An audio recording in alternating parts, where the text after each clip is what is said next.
Thank you for joining our webinar today.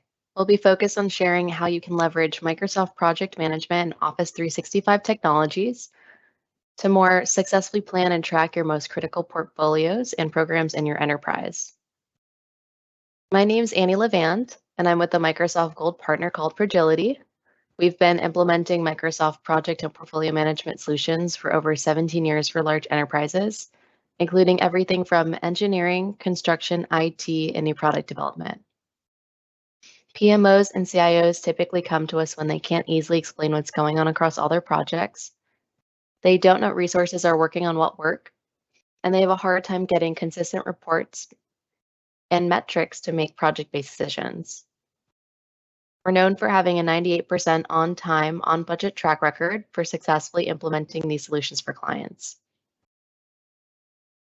We offer services and solutions in 3 core areas: deployment and consulting services, PROJILITY's core business. We provide professional services for successfully planning and implementing Microsoft Project Portfolio Management, including Microsoft Project Online, integrating PPM with a line of business applications, and delivering strategic portfolio management solutions to support top-level management planning. We also have a growing Microsoft Power Platform practice, where we are actively working with clients to build applications, workflows, and report to automate their most important business processes. PROJILITY also offers a set of pre-built software solutions and accelerators based upon 17 years of experience, including a set of Hammerhead products that provide improved access to your cloud PPM data, accelerate access to visual reports and dashboards using Power BI, connect data between your PPM system with Microsoft Teams, and extend connectivity into Active Directory to improve visibility, insight, and control over your work, people, and projects. Finally, PROJILITY provides post-implementation support services, including expert care, designed to assist your PMO with gaining on-demand expertise on the solution supported. We also have a full online automated e-learning offering that can improve consistency and adoption for your users of your project management tools. We have an upcoming webinar covering a session on best practices for PPM in the healthcare industry. The webinar will start at 1 p.m. Eastern. You can register for this event through the Eventbrite link provided or by searching Eventbrite PROJILITY in your browser. Hope you can join us.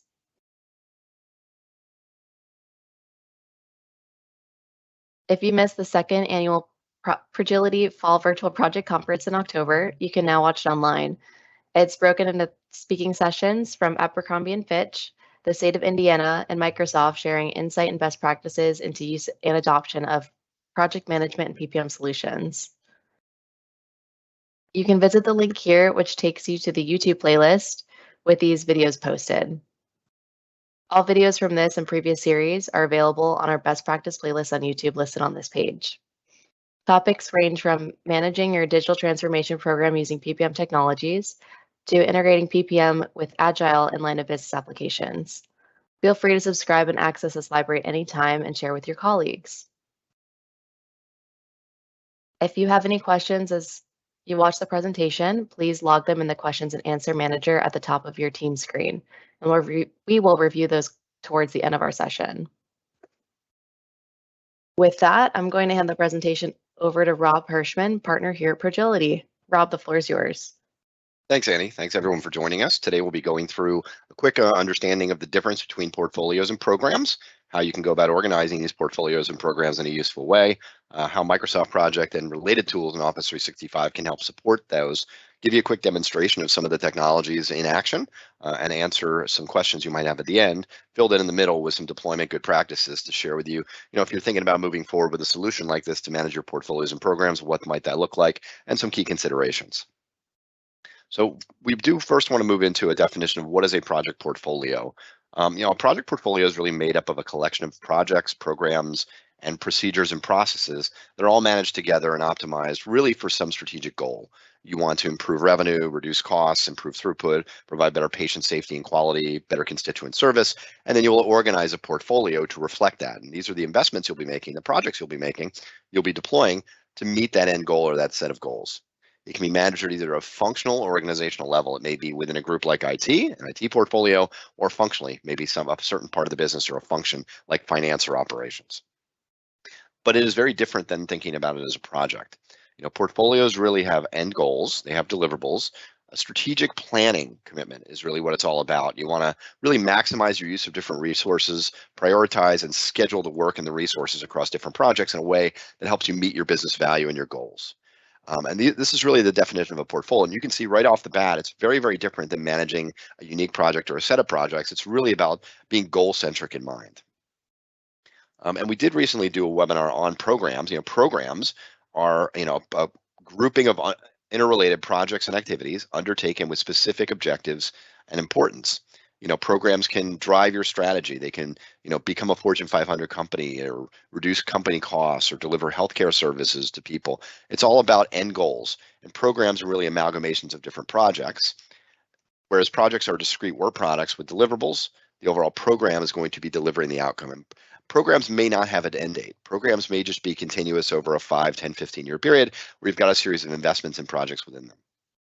But program management does require surveillance over your projects. You have to look at schedules, you have to look and manage performance, you have to track risks, and you also have to track resources. So you see, there are some similarities between portfolios and programs, but projects, again, define start and end dates, end products, micro review. Program is the collection of those projects to drive some kind of operational change.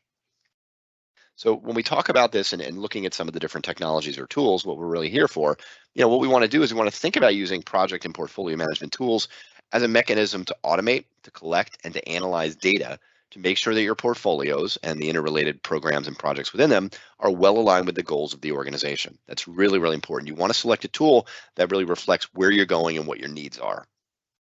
PPM tools can help capture different information. Obviously, they're going to capture projects, but it's more than that. It's going to capture and manage resources, and resources are absolutely critical. If you don't have the resources, you can't deliver on the projects.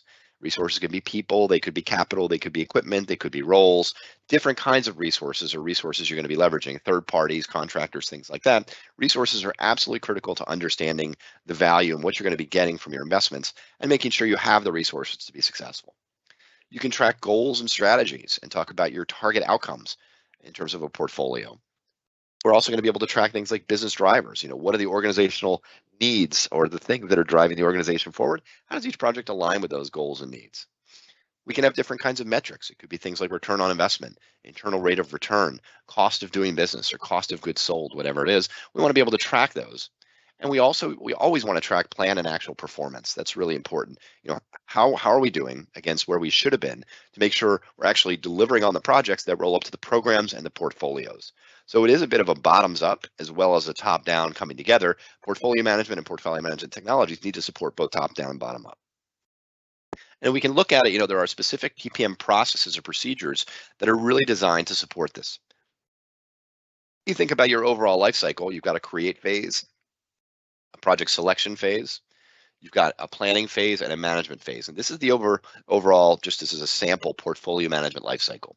And you could think about it starting with creation, where you're going to have demand management, new ideas and new requests coming in for projects. You're going to go through a portfolio selection procedure or process.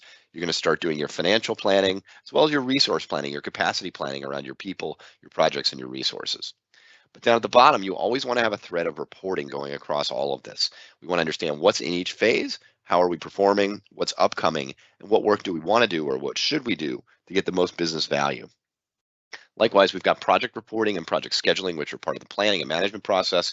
And finally, team collaboration, and then program management, kind of summing it all up and being able to aggregate your information to specific programs you have going on.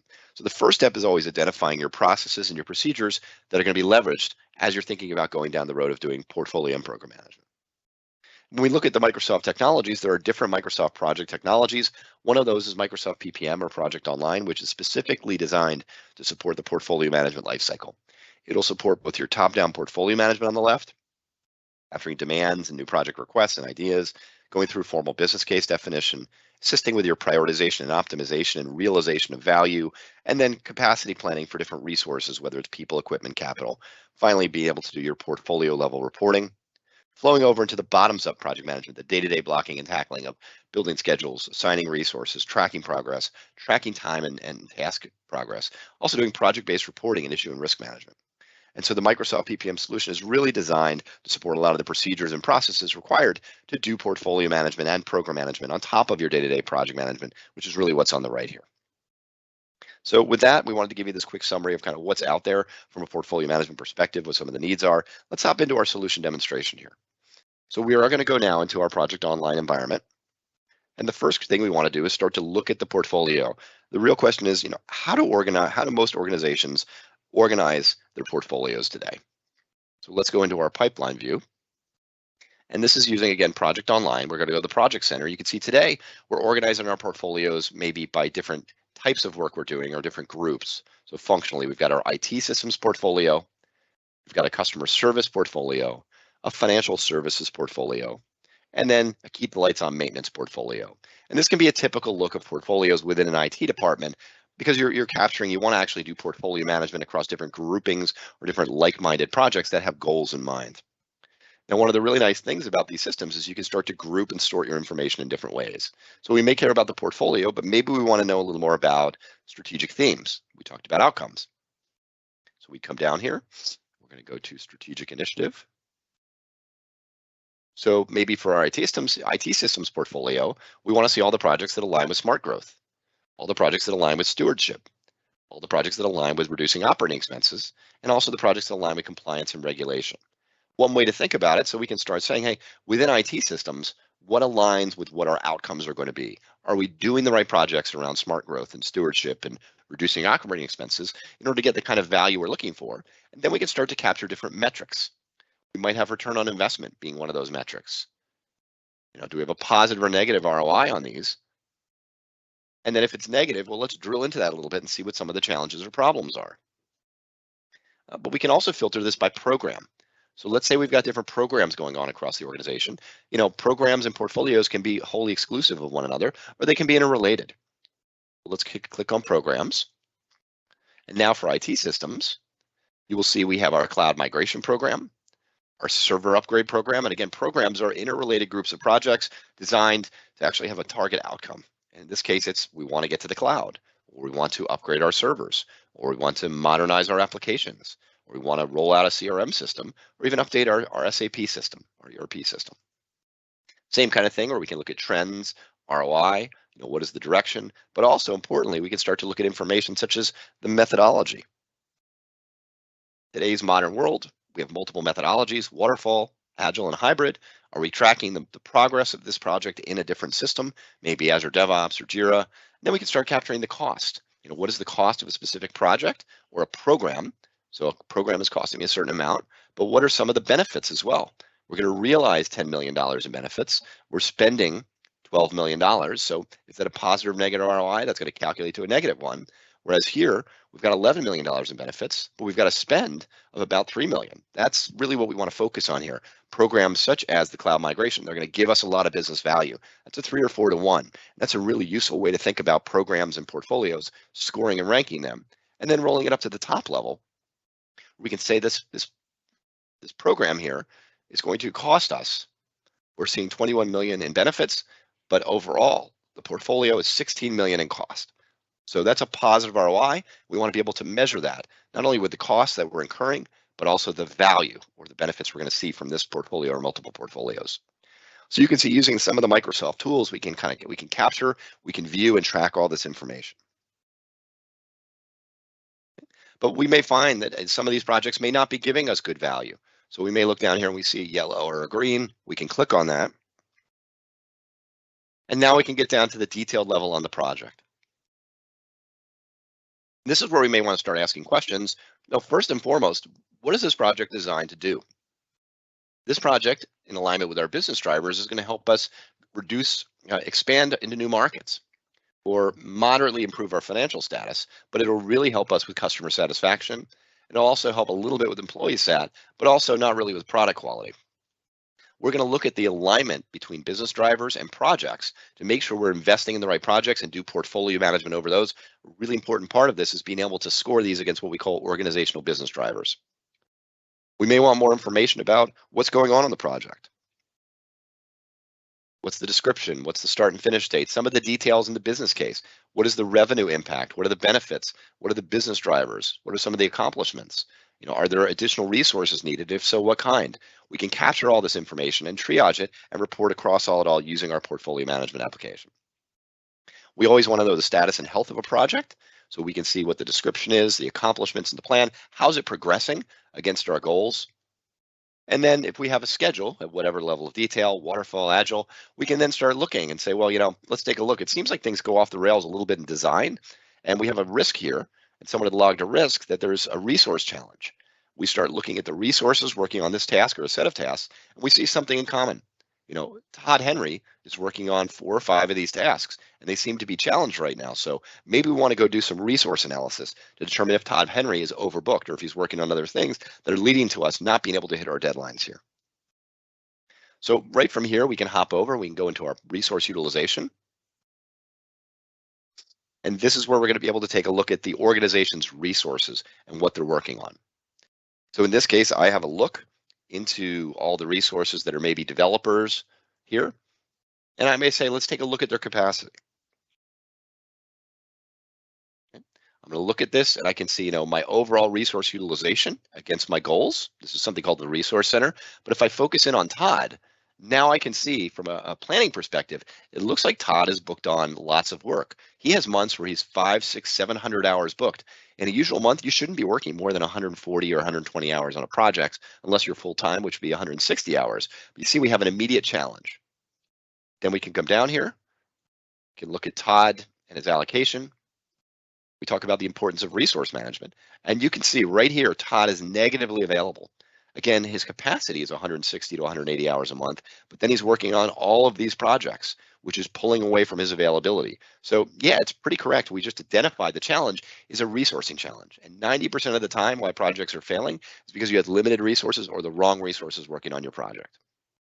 So now from a portfolio perspective, we can start looking, well, do I have other people that do have availability? And if the projects that are important to me are coming in, it looks like Michael has some availability. It looks like Erwin is negatively available.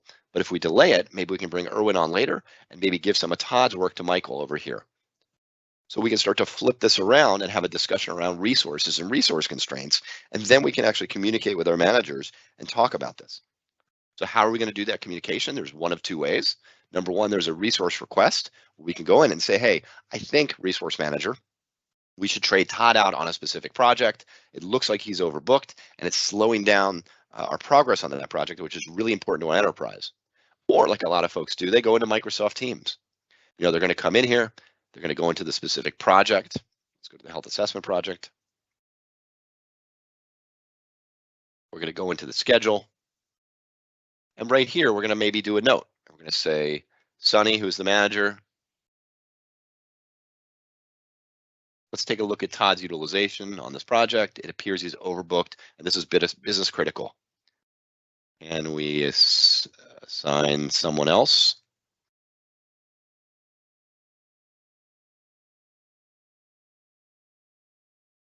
So a lot of times with the communication on resources, it's fairly informal. You're doing some analysis, you're doing a bit of assessment, and you're coming up with potential solutions. In this case, we've identified the problem. We don't know who is the solution. We just know it's not Todd.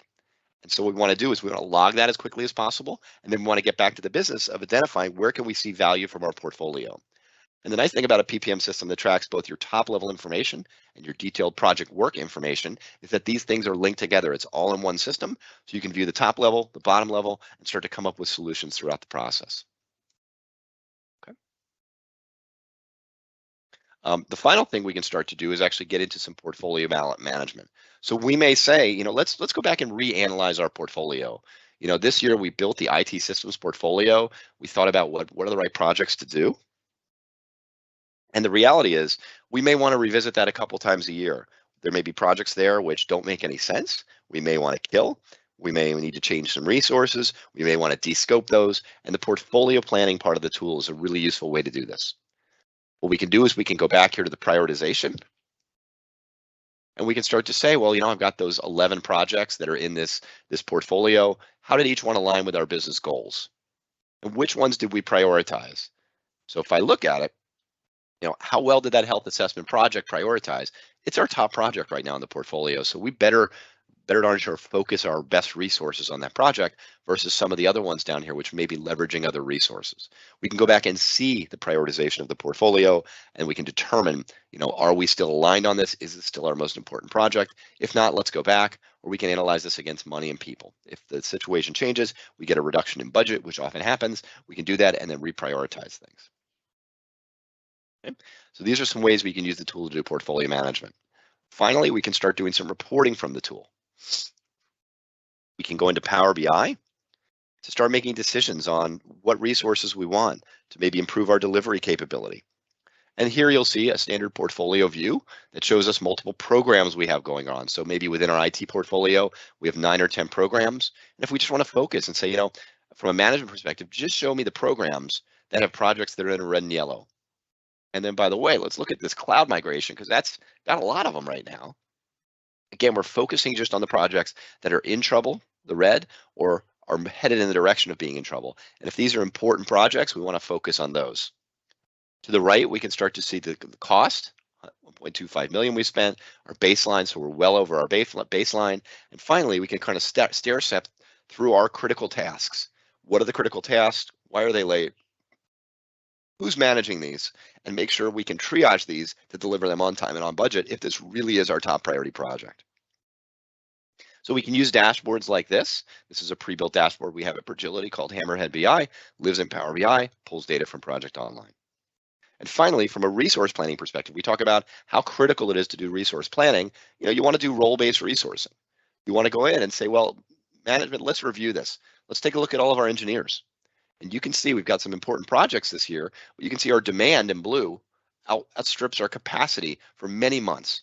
We need to solve that problem before we get midway into the year and realize we can't deliver on the projects we have in our portfolio today. We've decided they're important, but we haven't applied the right resources. In fact, we have 6 or 7 months here where we have a negative availability, where we don't have the people to do the work. So that's the point where we start focusing on, well, who do we have? Who can do this work for us? Then we can move into different reports. This is a heat map report. We can go again to the specific role if we're focused on engineers. And now we can see who has positive or negative availability. We can visualize this in a very easy, fluent way and start looking at different resources and say, well, we know Todd is overbooked. That's a problem. We've got other people here like Sean, kind of booked, but then we've got people like Josh. He has availability up until July, other people like that. And then we can drill into that as well if we want to. We have the ability to drill up and drill down, look at the resources available, heat map, the projects we're working on, or actually drill down and say, okay, for each resource we have, in this case it's Todd, what programs is he working on? And what projects in that program is he working on? And then how do I alleviate this over allocation so I'm not making him work 300-400 hours a month, which he's not able to do? Who do I move the work to in this case? And the idea is to at least demonstrate to management, you have a lack of resources. You don't have the resources to carry out the projects that you said, management, were important to our portfolio. It helps you make better business decisions on your portfolios, on your projects. And again, we're leveraging core Microsoft tools, Microsoft Project and Project Online, Power BI, Microsoft Teams for a lot of the visibility and communication. And you can always provide this visibility through Teams as well.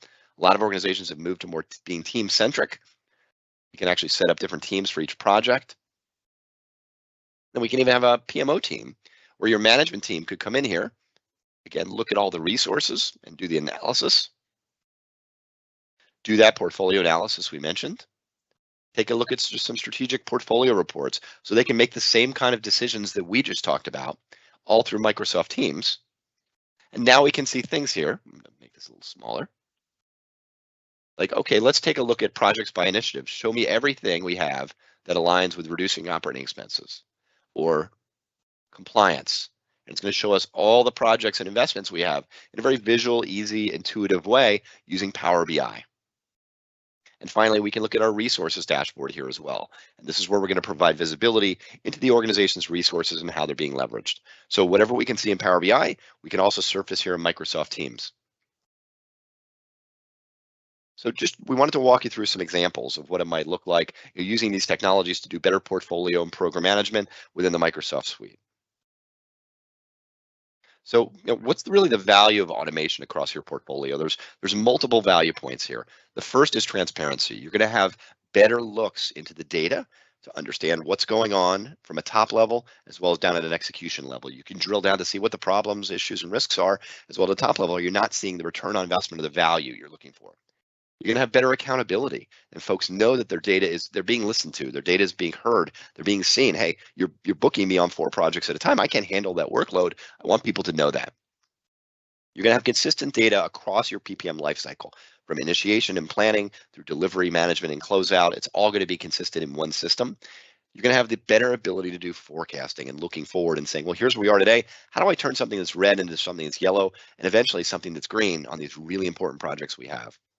It's going to save you money. You don't have 3 or 4 systems and spreadsheets floating around to manage all the information on your portfolios and your resources and your projects. It's all consolidated in an Office 365 environment, which is all managed by Microsoft, lower cost of business. It's going to save you time.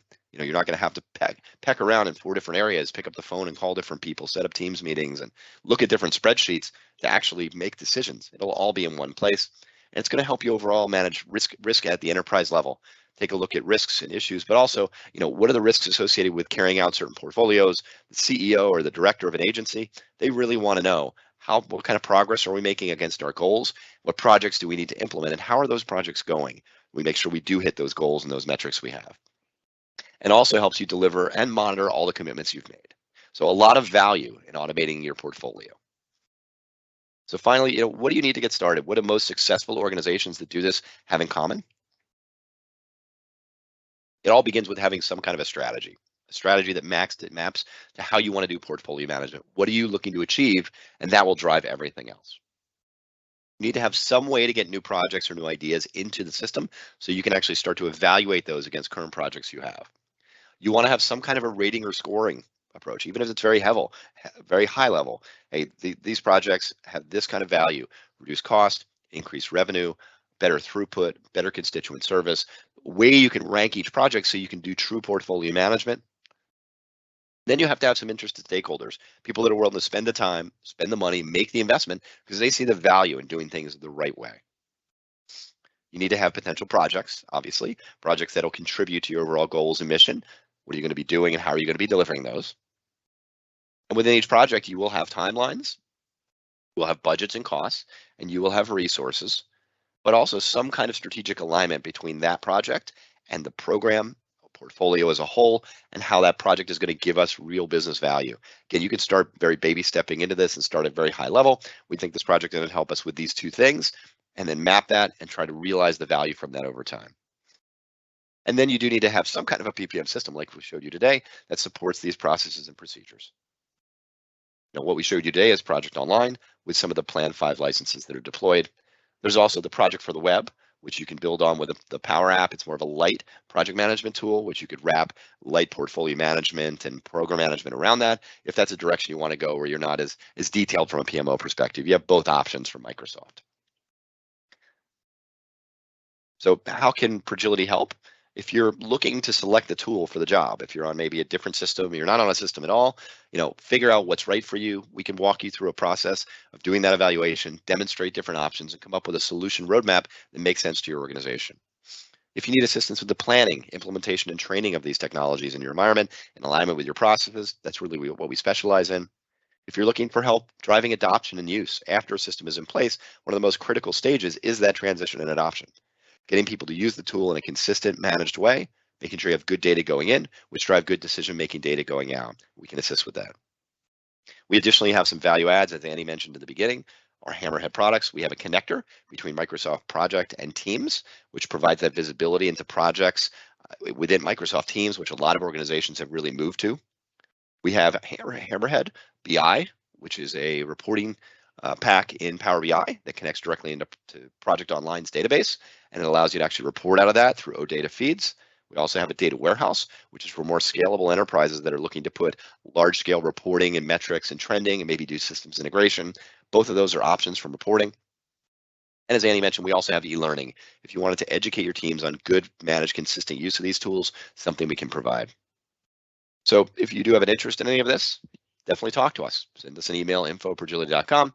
Hit our website, PROJILITY.com. more than happy to provide you some guidance in each of these areas or provide you specific notations on each one. Well, with that, I'm going to hand the floor back to Annie to see if we have any questions. Annie? Rob, we do have a couple questions. The first one is, does the availability of resources take into account the resource's vacation time, or is the availability built based on fixed annual time off?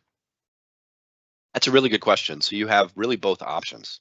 You can set it up where you set up a resources calendar in the system in the what's called the resource pool, where you put in exception periods where they're on vacation, paid time off, sick, things like that. The system even has a timesheet which allows team members to go in and request that time off, which will then debit their total capacity during that period. So you can have team members do it, you as a manager could do it, or you could just reduce the overall capacity to reflect the amount of time people would work on projects. You really have both options.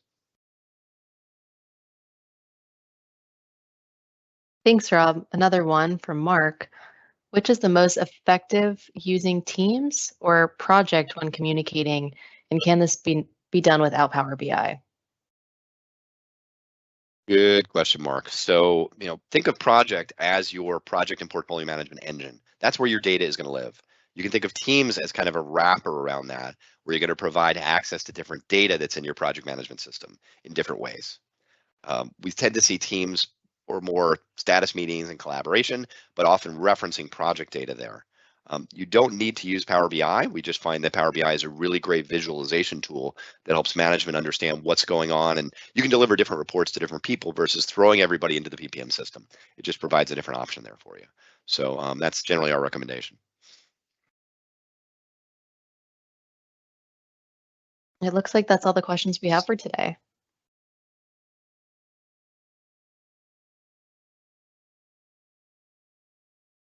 Thanks to everyone that joined our session today. Please do reach out if we can assist with any of your project, program, or portfolio management related efforts. Have a great day.